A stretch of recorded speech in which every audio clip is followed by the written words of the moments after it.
Hi, everybody. My name is Greg Hancock, and along with my acyclic friend Patrick Curran, we make up Quantitude. We're a podcast dedicated to all things quantitative, ranging from the relevant to the completely irrelevant. In today's episode, we talk about both structural equation modeling and directed acyclic graphs, or DAGs, where they're similar and where they're different, and try to provide a Rosetta Stone for translating back and forth between the two. Along the way, we also mention pop, garage sales, thinking about excessive thought, roly-polies, potato bugs, bean to the cinema, sweet tea, smiley face sub-eye, poop hat, the British Museum, fiberglass replicas, love languages, cave drawings, the space-time continuum, coffee shops, a DAGs Czar, We Are the World with Cyndi Lauper, tennis shoes, and bubblers. We hope you enjoyed today's episode. All right, you're holding a 12-ounce aluminum can of a carbonated drink. Mm-hmm. What do you call that? Do you mean this drink specifically or just the class of beverages? The class of drinks. Okay. Don't overthink it, Hancock. This is pretty straightforward. Okay. You have a can of... I grew up saying pop, a can of pop. All right. At the end of the day, you have a meal. What do you call that meal? Dinner. All right. You have some used things that you would like to sell to your neighbors. What would you call that sale? Either a yard sale or garage sale. Pick one. Probably a garage sale. Okay. Do you give this much excessive thought to everything in your life?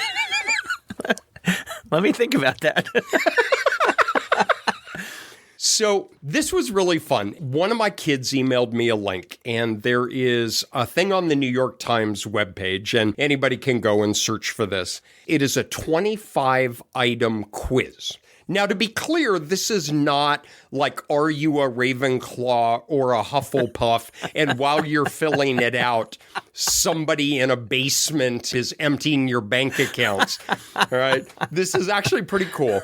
What it does is it gives some stem, and then it gives this whole list of possible words. And so is it soda? Is it a pop? Is it a Coke? Mm-hmm. And you go through all of these, and then it shows a map of the U.S., and it shows where you are likely from. Yeah, it's very cool. Do you call it dinner or supper or pop or a soda? Is it a garage sale or a jumble sale? One that I liked is, what do you call the little bug that when you pick up, it rolls up into a ball in your hand? Yeah. What did you call that as a kid? It's a potato bug. Oh, geez. It's not a potato bug. It's a roly-poly. Everybody roll, roll, roll. Let's roll like a roly-poly bug. Okay, whatever. But the other cool thing, one is just the local idioms, but the other one is it's based on 350,000 people who filled this out, and then they cross-linked it to geography, and using some kind of machine learning, they found out that if you use these particular words, you are very likely from this part in the country, and I just thought that was really cool. I think it's incredibly cool. I don't remember the New York Times one specifically, but sometimes they deal with idioms and phrases specifically. Sometimes they start to introduce how you pronounce words. I don't know if that was in that one or not. Yeah, it was. Like B-E-E-N. Do you pronounce it Ben or Bean? Yeah. And I was like, who the hell pronounces it Bean? I have been at the movie. At the cinema. I've been at the cinema. So based on pronunciation, I tend to get labeled where I am from, which is the Pacific Northwest. But when you start doing the idiom thing, other than the potato bug. Potato bug, nobody loves potato bug. But I've lived on the West Coast, I've lived on the East Coast, I've lived in the South, and I've been picking things up along the way.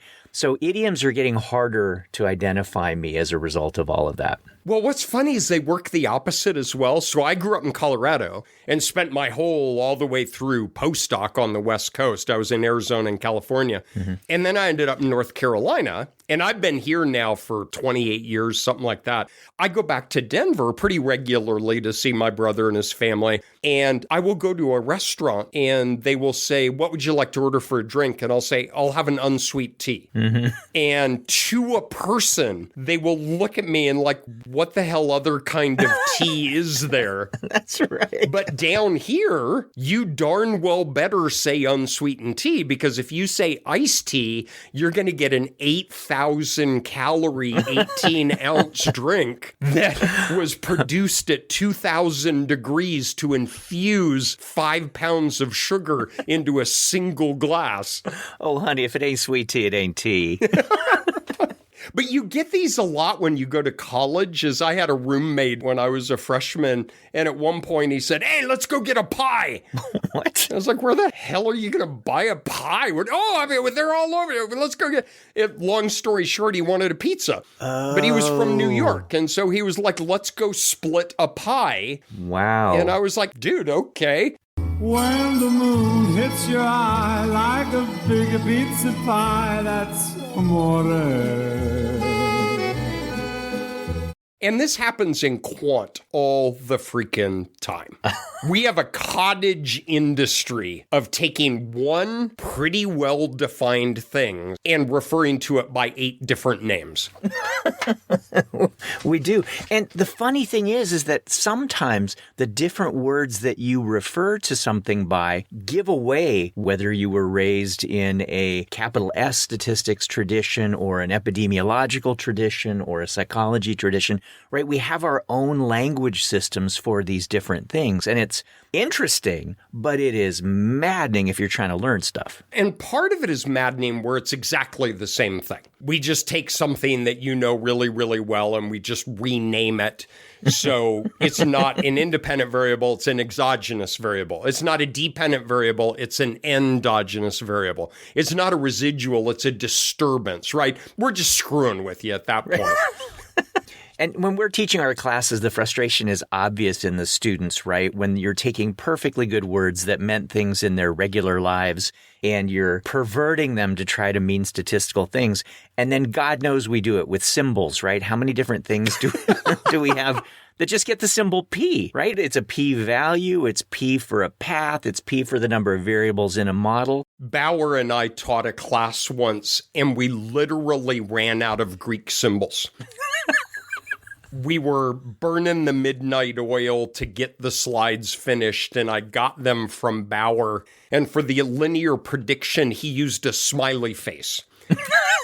It was so funny because it was smiley face sub I, and then you could have smiley hat sub I, and you could have smiley bar. And it highlighted the total arbitrariness of our symbols. Why is a smiley face any different than a zeta or a gamma or a beta? Or a poop emoji. No, that's just power. Come on, stay on track. Sorry, it's poop, or is it poop hat? It was poop hat because it's sample-based. Okay. One of the areas that really frustrates me, and I'm someone that you could say is in the business, is the area of directed acyclic graphs, or DAGs, specifically causal DAGs.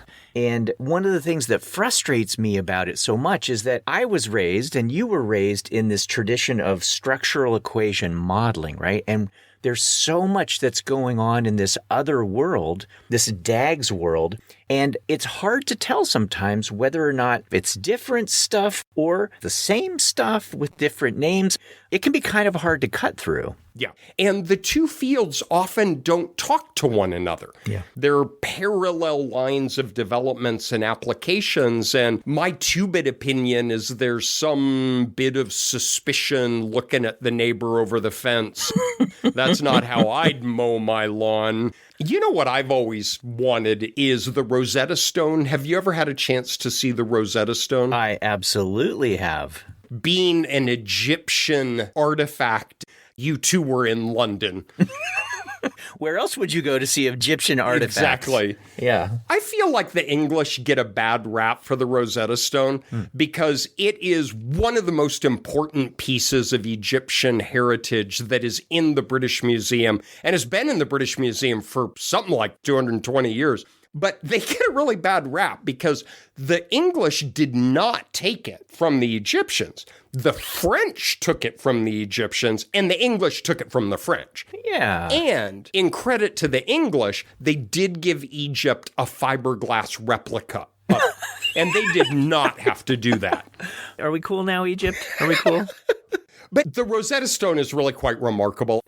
Until the Rosetta Stone was discovered, no one in the modern age had a clue about how Egyptian writing worked. But then, the Rosetta Stone, the same text in 3 languages, hieroglyphics, Demotic, and most importantly, ancient Greek, which had never been forgotten. It was incredibly difficult, but once one piece was cracked, we started to be able to translate hieroglyphics. It's a very common colloquial term now of, oh, we need a Rosetta Stone. Yeah. And what that means is to help us translate from one thing to another. And so I feel like we need a DAG path analysis Rosetta Stone. I totally agree, because you and I come, as I said, from this SEM, structural equation modeling tradition. And as we look over the fence, we go, I'm seeing a lot of stuff over there that looks similar. But the funny thing is if you hear those neighbors talking, then you're like, yeah, I don't know. I'm not really sure what they're saying over there. So we do need something to help translate between the two so that those of us who are from Planet SEM can make first contact with folks on Planet DAGs over there. The universal translator is coming online, sir. I would say my goal wouldn't be to teach everybody everything there is to know about DAGs, but to try to relate it to things that we might be more familiar with to see where are these points of commonality, and then maybe points where we could learn from each other a little bit as well. How about if we chat a little bit about, all right, for those SEMers, what are we trying to achieve with SEM and the path diagrams that we use there? And then DAGs. Where do DAGs overlap with the SEM path framework? And then where there is unique addition. So why don't we just start with the purpose? And I don't mean to pop quiz you, but if I asked you in a brief response, how I say that and I know it doesn't matter.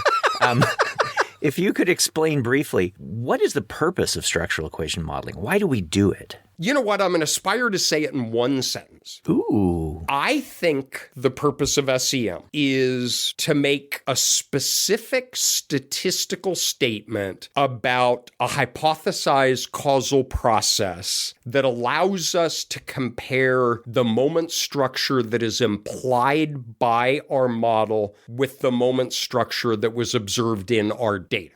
That was one sentence. And I didn't even use a semicolon. Right? You didn't. Yeah, that is what we do. And let me ask you, in that system, what role do you think causality plays? So this one, I've gone on a diatribe on the podcast before and in my teaching and even in my writing.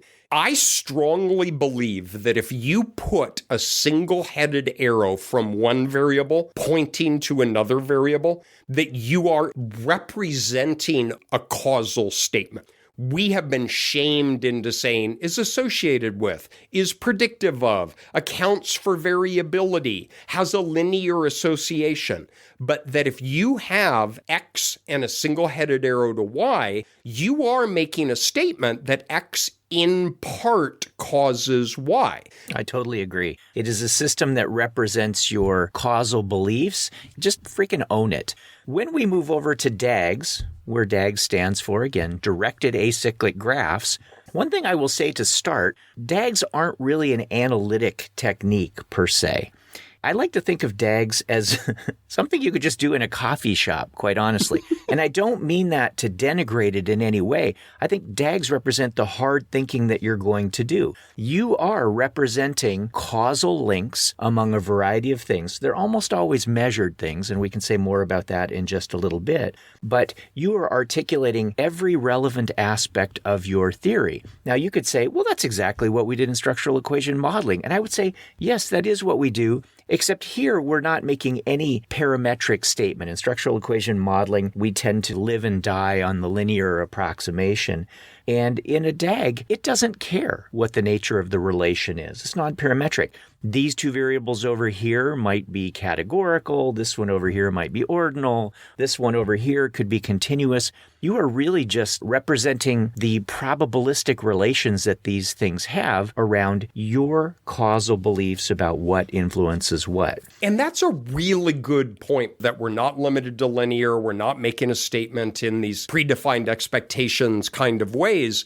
But you know what I love about it is it's kind of like taking a petulant teenager and forcing them to sit down and saying, okay, so you do more work in this house than anybody here. That's what you believe. I want you to make a list of what everybody does in the house under each person's name, right? And let's see what everybody does. What you're doing with the researcher is you're saying, oh, parental substance use disorder increases stress in the home that increases substance use in the kid. I'm going to make you sit down and write out exactly what you mean by that from a causal perspective. And the whole causal theme is so prominent in DAGs.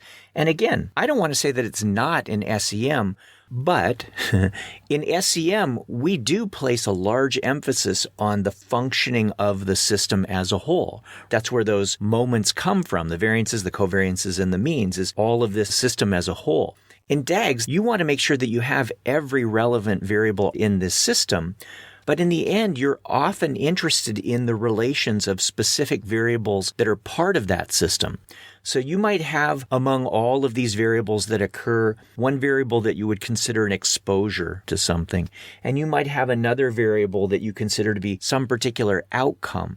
And the purpose of this entire model, this entire articulation of a system, could be to understand the nature of the relation between that exposure and that outcome. And in particular, and this is really, I think, at the heart of DAGs, if this is the system that's operating, what would I have to control and how to be able to isolate whether or not there is indeed a causal relation between that exposure variable and that outcome variable? And you really can't know that without having done the hard thinking, without having articulated all the relevant variables and how they are related. So in the DAG, what we really are focusing on is which variables are dependent, which variables are independent, what variables could be controlled to try to get a better assessment of some relations. So we use the system to try to understand the relations within it, whereas in SEM we care both about the system as a whole as well as some of the specific relations. And a lot of the confusion is how an SEM path diagram can be used versus how it typically is used. And I think how it's typically used is you've designed your study, you've recruited your samples, you've taken your measures, and now you're going to lay out on a sheet of paper the variables that are in your data file. Which ones are exogenous? Which ones are endogenous? What has direct effects? What has indirect effects? Maybe what is a latent variable versus an observed variable, but it's what you have in your back pocket. You have an N by P data file, and your path diagram relates those variables to one another. And what I really like about how you're describing the DAGs is a lot of times the hard work is done before you even design the study. It's like, all right, wise guy, you think this leads to this leads to this. You need to lay out for me not only that causal process, but all of these really scary things of potential omitted variables that would introduce bias and that would undermine internal validity. And you in principle could do that with an SEM path diagram, but I think that's rarely done. I completely agree. So with this background in place, what I'd like to do is just gently ease into some of the things that are similar, for starters, diagrammatically, right? You and I draw path diagrams every day. Path diagrams are basically our love language.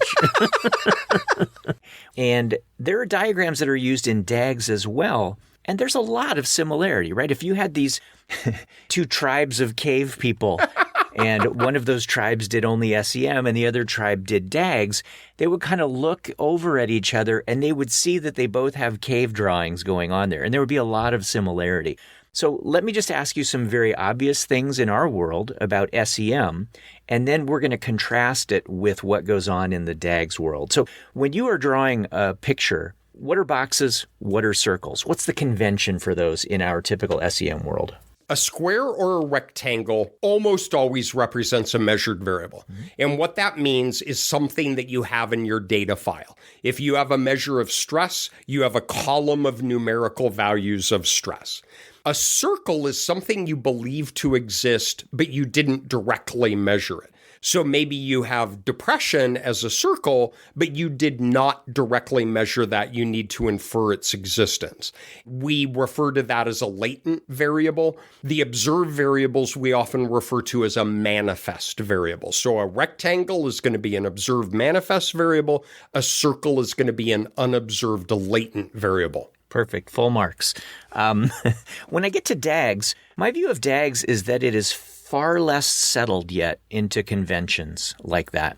You will see some representations that just have the names of the variables attached by things. You will see some where the variables are in boxes. You will see some where all the variables are in circles. And oh, by the way, they're still almost all measured variables. If we think about the origins of DAGs, there are computer science related origins. There are a lot of epidemiologic applications, and measured variables for the most part are the coin of the realm here. When there is talk about a latent variable, you and I talk about a latent variable as though it is something that we have at least proxies for, right? It's unmeasured, but we've got some measures that are kind of trying to get at it, and we can use those to serve as indicators of the latent variable. In the DAGs world, when they talk about a latent variable, it is much more often a variable that you don't have access to, period.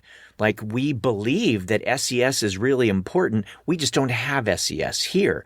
So we can put it in our model and say, well, if you had it, it would be right here, and these would be its influences. And that can be an incredibly important thing to do. But it's not usually a latent variable in the same practical sense that we have in SEM. So circles, boxes, all of that still haven't gelled, but things are almost always measured in this world. Right. So how do we connect them then?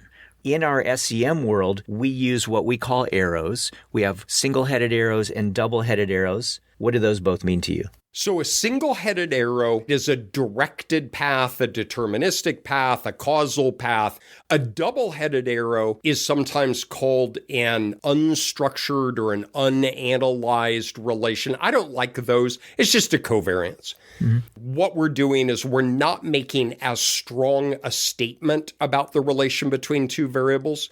So if a double-headed arrow connects two variables, we're admitting that they're related to one another, but we're not making a statement about one in part causing the other or determining the other. Yeah. In DAGs, a single-headed arrow is an unambiguous statement about a belief of something causing something else. And you said that in SEM, that's the way you feel about those two. You put that there, then that represents that belief. Two-headed arrows, some people use them in DAGs and some people don't. The same as in SEM, the two-headed arrows do not represent this mutual effect, right? Two things influencing each other. When they are used in DAGs, they're used in the same spirit that two variables are related, but not because one causes the other. But usually it's a bit more clear in the statement that it is because there is something that is influencing both of those. And in that case, you have the option of replacing a two-headed arrow with some little circle out there in space, right? This unknown latent thing or hidden thing that has an influence on those two things that would otherwise have a two-headed arrow connecting them. So when people use a two-headed arrow, and they seem to try to avoid it a lot of the time, they mean that there is a very specific mutual influence out there. And sometimes they just get rid of the two-headed arrow and put that unobserved mutual influence in there. And I'm totally cool with that because when I teach double-headed arrows, I often describe those as you're representing omitted shared causes of those variables. We don't have those shared causes because they're omitted. Right. And we're just going to slap a covariance on and say, look, something out there led you two to be related to one another. I don't have it, and so I'm going to represent it in the data. So I'm actually really cool with that notion of an omitted variable predicting both of those, but I kind of shrug and be like, yeah, that's what the double-headed arrow represents. Yeah. So this whole system, right, with SEM, it's boxes and circles that are connected with single-headed and double-headed arrows. Within the DAGs world, it's mostly measured variables, God knows what shape they might have around them, connected mostly with single-headed arrows. And this is a graph. And because the arrows are mostly single-headed, this is a directed graph because all of the paths are heading in a causal direction.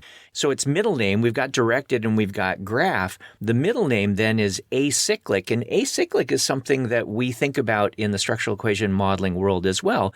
The idea that you don't get any feedback loops, right? That if A causes B and B causes C, C doesn't go back in time and cause A and create some kind of disruption in the whole space-time continuum. The encounter could create a time paradox, the results of which could cause a chain reaction that would unravel the very fabric of the space-time continuum and destroy the entire universe. Granted, that's a worst-case scenario.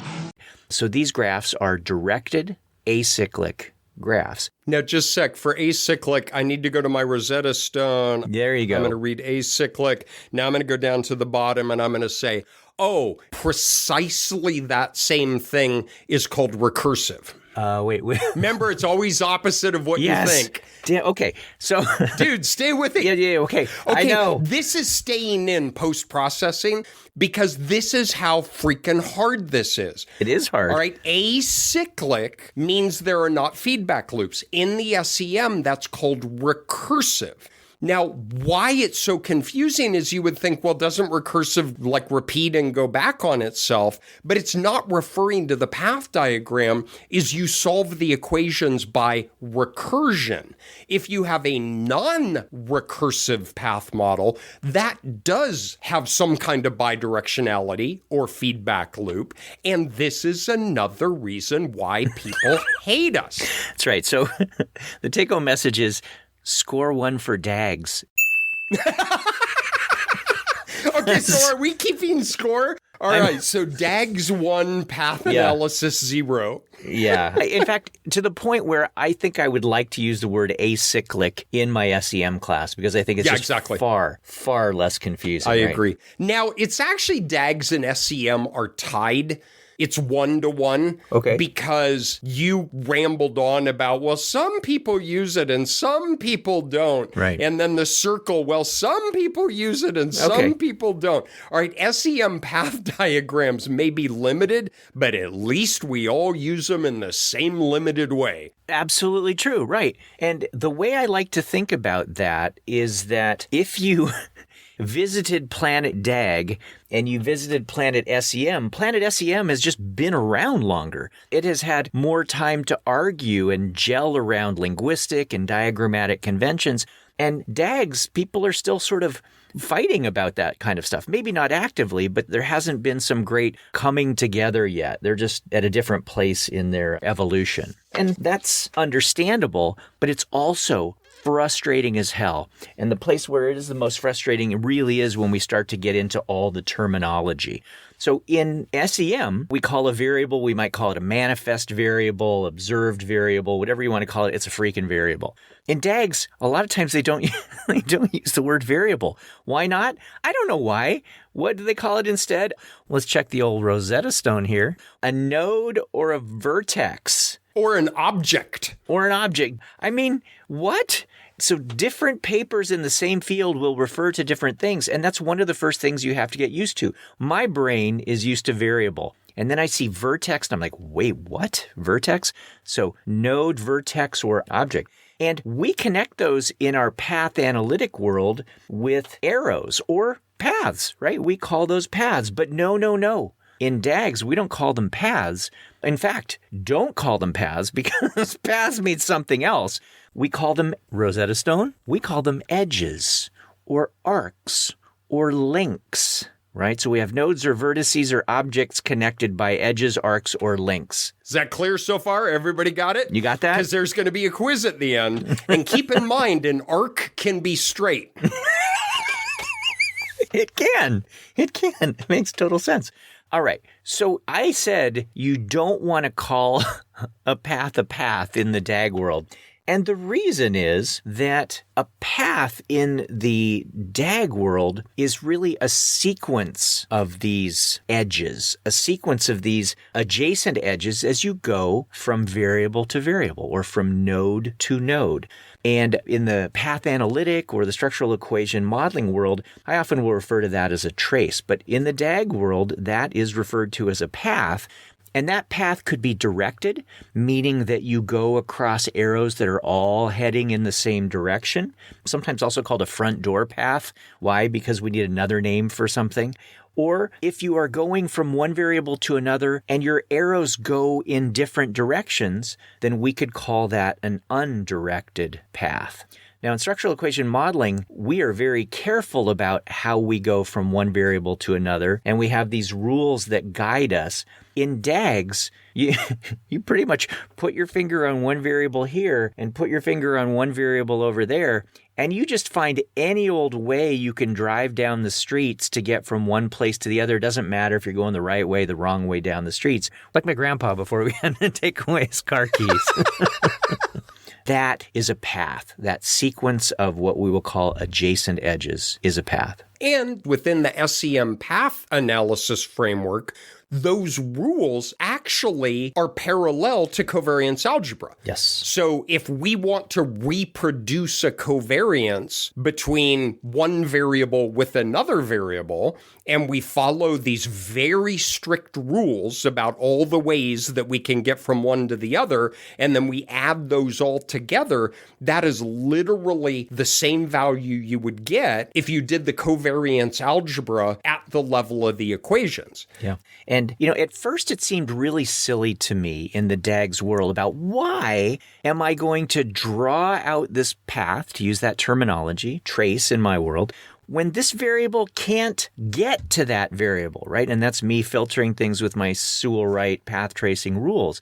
It just seems silly to me that you would do something like that. A path where you don't actually communicate any association along that path is sometimes referred to as a closed path, and one where it does communicate a relation is an open path. But if you think about the larger purpose of DAGs relative to structural equation modeling, in structural equation modeling, I'm planning on getting those variables. I'm going to get those variables and I'm going to estimate their relations.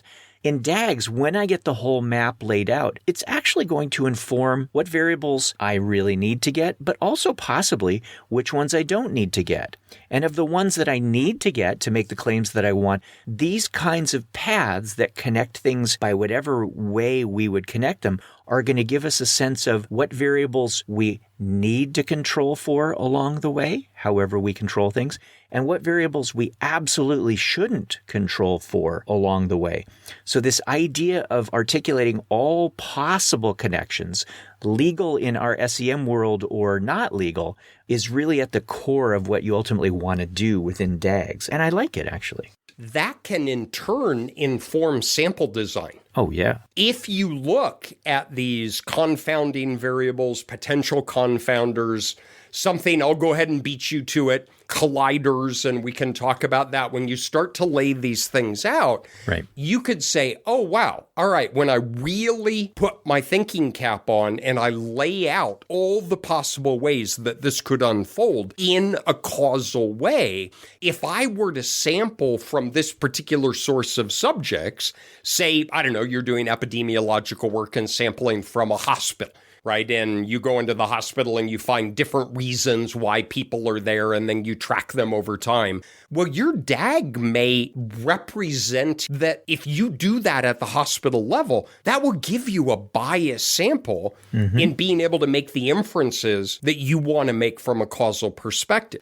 Again, we talked a few minutes ago is I think the SEM path diagram is very often most used, if not exclusively used, after a study is done and you're organizing the variables that you have, where DAGs maybe is an opening gambit when you're designing a study. I love that you brought up that these things might actually inform your design and how you sample things.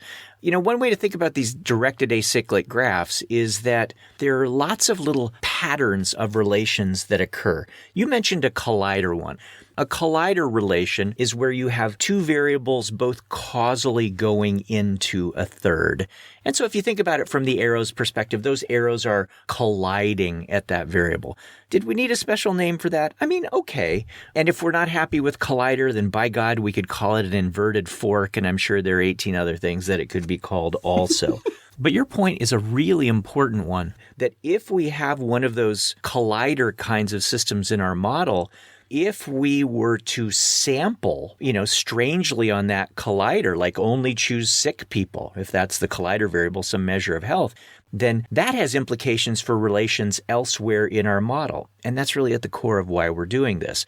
Other types of relations that might occur, because there are sort of three that are typically identified. There's the collider. There is what's sometimes called a chain. And a chain is sort of what you might imagine it is, where you go from variable X to Y to Z, right? It's a pretty typical mediational model that we have there. So there are a lot of relations that are described as chains. And if you need more terminology, by the way, in that chain, if you have two things next to each other, one of them is a parent and the other one's a child. And then if you are two steps away, one of them is a grandparent and the other is a grandchild. So all of that language gets thrown in here too in some corners of the DAGs world. But you have a collider, you have a chain, and then you have a fork. A fork is just where you have one variable that is going into two variables. So you've got some variable X that has causal arrows going into A and B. So they have a common cause. In my SEM world or path world, I sometimes refer to that as a spurious relation, that our two outcomes are spuriously related because of that common cause that they have, or that variable that is sometimes referred to as a confounder. So colliders, chains, and forks really make up the important units that are assembled purposefully throughout whatever our larger directed acyclic graph is. Once you have an understanding of how these things work, then it starts to inform what you do. Because remember, as I said at the beginning, DAGs is like something you can do in a coffee shop. And coffee shop means something in the Netherlands that's different, I think. So here we... Maybe that is where you do your best. Isn't that where you had to get the U.S. Embassy to intervene to get you back out? Well, never mind. That's a whole nother story. Anyway, yeah, so by coffee shop, just to be clear, I just mean like a Starbucks. But yeah, the idea that once you have all of this laid out, if you say, I really want to be able to assess the existence and the magnitude of a particular causal relation in some larger directed acyclic graph, you could ask the question now, what would I have to control for? And knowing the layout of the variables, what's influencing what, what's not influencing what, whether things are in collider orientations or chain orientations or fork orientations, gives you a sense of what you might not want to control for and what you might want to. So generally speaking, we don't tend to control for mediators. Generally, if we have confounders, we do tend to want to control for those.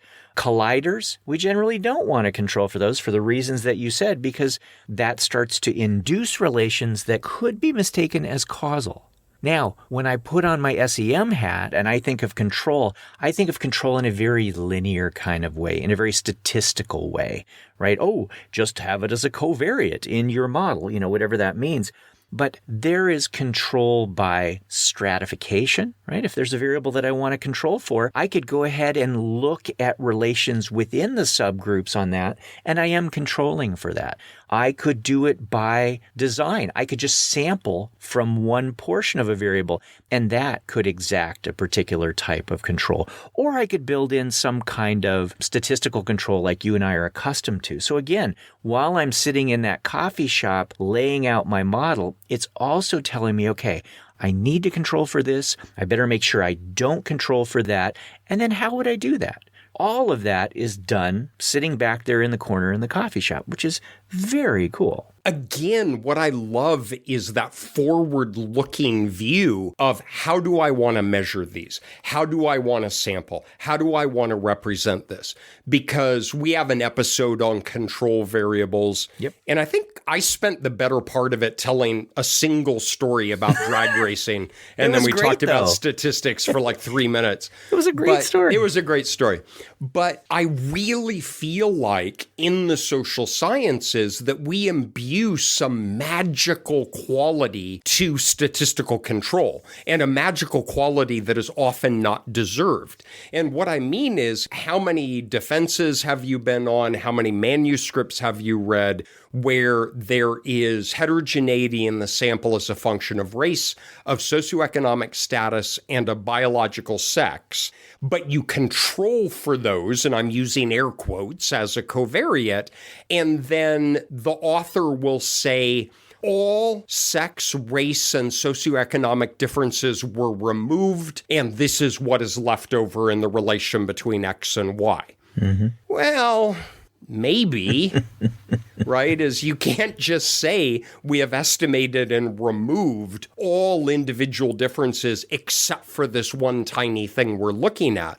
So again, DAGs gets a big attaboy for saying, well, if you believe these things to exist, what are you going to do about it while you design your study? Yeah. And this leads us to other terms that you come across in the DAGs world. And there is no shortage of terms. I'm going to limit you to 25, I think.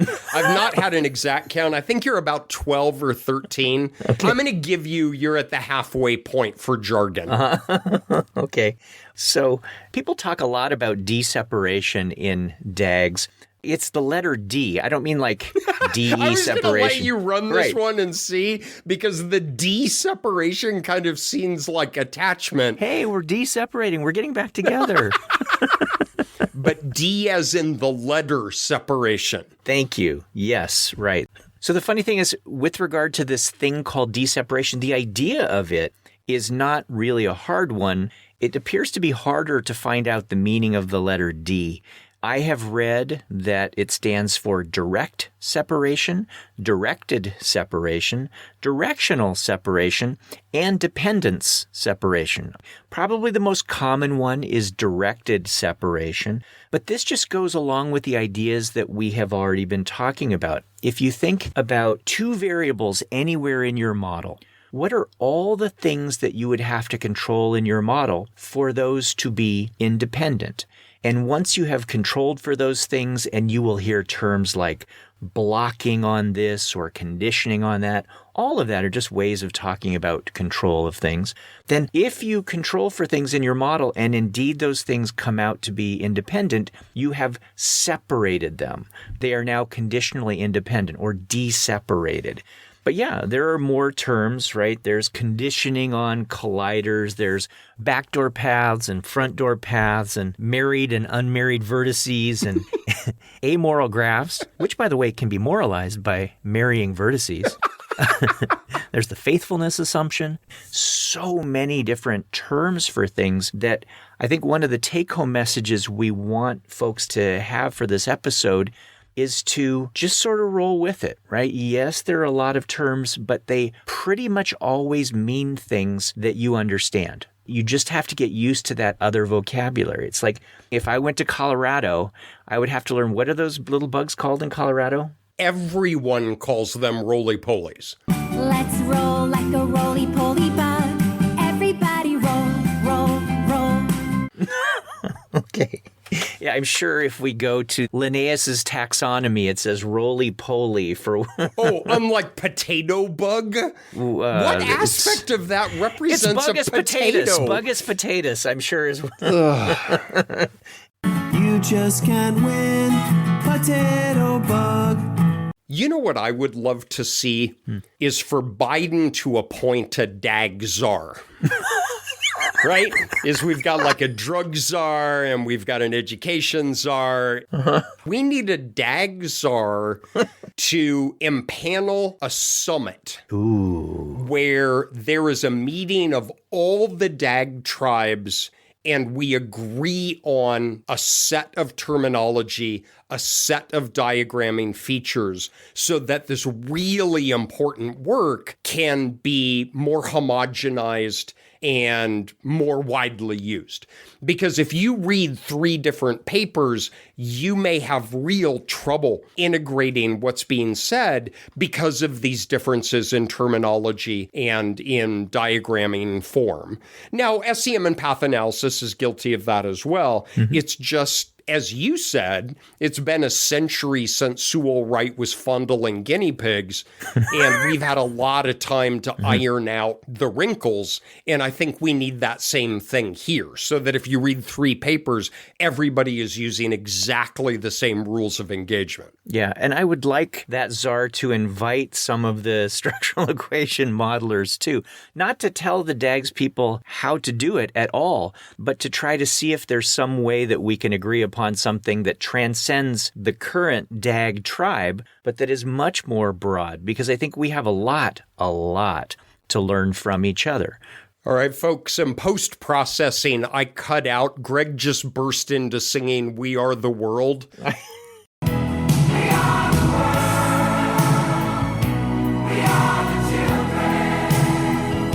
It wasn't burst. I didn't burst into it, but yeah, I couldn't not. And you did an amazing Cyndi Lauper. I'll give you that. Thank you.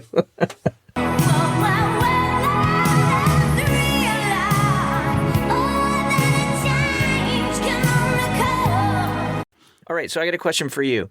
If I go to get a drink from a public facility that I lean over and turn on the water, what do I call that? Water fountain. Okay, drinking fountain for me.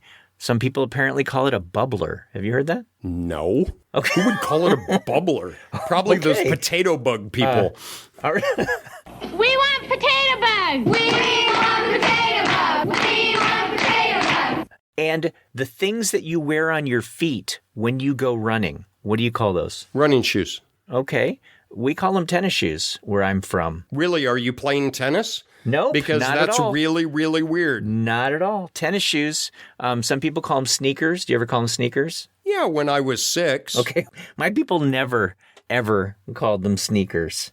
Okay, I got one final one for you. Okay. Growing up in Washington, what did you call it when you were bored and didn't want to talk anymore? We didn't have a word for that. Bye-bye, everybody.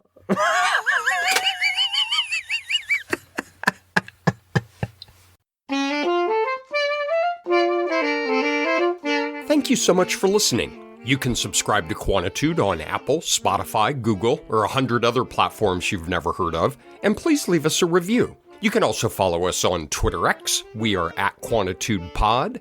And check out our webpage at quantitudepod.org for searchable playlists, show notes, a syllabus that organizes episodes under class topics, and other cool stuff. Finally, you can bribe your students in exchange for positive teaching reviews with awesome Quantitude-themed merch at redbubble.com, where all proceeds from non-bootleg authorized products go to donors choose to support low-income schools.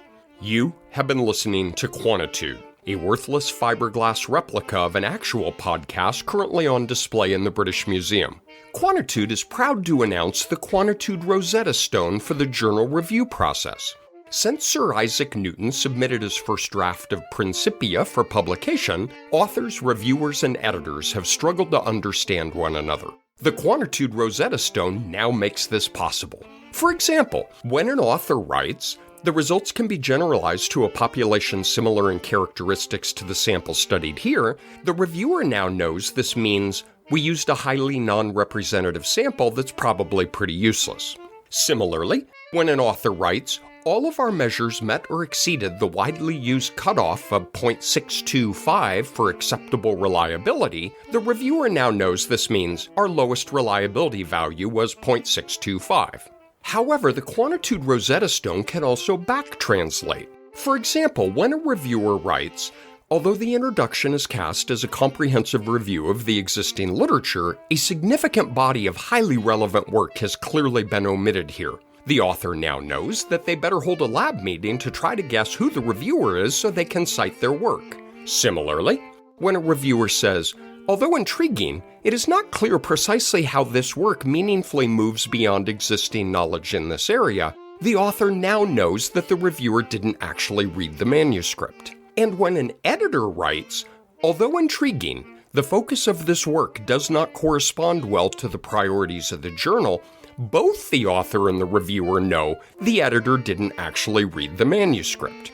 Finally, given the profound simplicity of Quantitude, when we say, this is most definitely not NPR, we actually mean, this is most definitely not NPR.